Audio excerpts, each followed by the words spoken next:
අපි නිකන් බාණ්ඩ රාක්ක වලට දැම්මට වැඩක් නැහැ. ඒ බාණ්ඩ රාක්කේ මොන තට්ටුවේ කොතනද තියෙන්නේ? ওই රාක් අතර දුන විද්‍යාව කියලා මම කියනවා.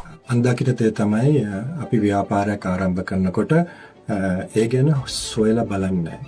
දැන් උදාහරණයක් වශයෙන් අපි කිව්වොත් පාසල් ක්‍රිකට් ක්‍රීඩකයන් නැෂනල් ටීම් එකට එහෙම නැත්නම් ලංකාවේ ටීම් එකට අපි යවන්නේ ජාතික කණ්ඩායමට යවන්නේ. ඒ කියන්නේ ඒ පාසල් එන දරුවා 11න් 15 ප්ලේ කළා 13 15 ප්ලේ කරලා ඉවරලා ඒ දරුවාගේ හැකියාව හැදෙන්න ඕනේ ජාතික කණ්ඩායමට යන්න. ඒ වගේ තමයි සුපර් මාකට් එකක් නැත්නම් මිනි මාකට් එකක් හදනවා නම් ඒ දැනුම ඇති පිරිසකකින් තමයි ඒක පටන් ගන්න ඕනේ. දැන් උදාහරණයක් කියන්නම්. අපි නිකන් බාණ්ඩ රාක්ක වලට දැම්මට වැඩක් නැහැ. ඒ බාණ්ඩ මොනවද?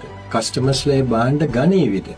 ඒ බාණ්ඩ රාක්කේ මොන තට්ටුවේ කොතනද තියෙන්නේ?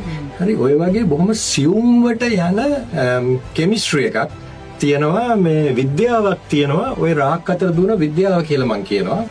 ඉතින් අපේ තන කුඩා හෝ විශාල වෙන්න පුළුවන්. හැබැයි ওই රාක්කවල දික්කඩියෙන් හැම දික්කඩියෙම එන සේල් එකයි ප්‍රොෆිට් එකයි මත තමයි සාර්ථකත්වය කියන එක බාණ්ඩ අතරින් රඳා පවත්වා ගන්න. ඒතර මං ශ්‍රී ලංකාවේ දැකලා තියෙන ලොකුම දෙයක් තමයි පිටරටට සාපේක්ෂව පිටරට මේක 99.9% හරියට කරනවා.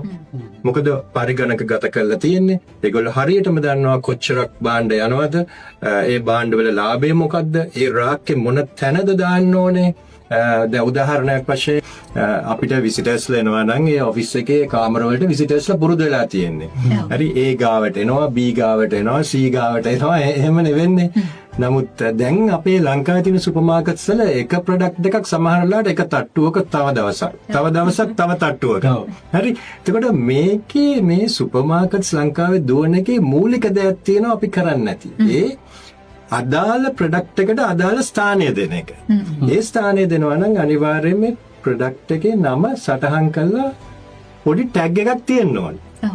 ඒ ටැග් එකෙන් තමයි එයාට කොච්චර ඉඩක් දෙනවද, එහෙම නැත්නම් එයාට මොන රාක් කොතනද දෙන්නේ කියලා සැලසුම් ගත කරන්නේ. ඔකට ඉංග්‍රීසියෙන් කියනවා ප්ලැනෝග්‍රෑම් කියලා.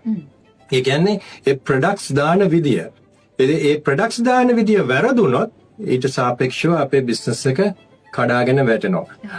අනිත් දේ තමයි ඔය සුපර් මාකට්ස් දානකොට හුඟක් තරුණ කට්ටිය ෂෝට් කට්ස් ගන්න බලනවා. Short cuts. ඒකට ඒගොල්ලන්ගේ මනසේ තියෙන්නේ හරි මට තැනක් තියෙනවා, රාක්ක ටිකක් දැම්මා, ෆ්‍රිජ් ටිකක් දැම්මා, ෆ්‍රීසර් ටිකක් දැම්මා, කොහෙන් හරි බත් ටිකක් ගෙනල්ලා දැම්මා, බොන්න දැන් මම සුපර් මාකට් එකක් පටන් ගත්තා කියලා.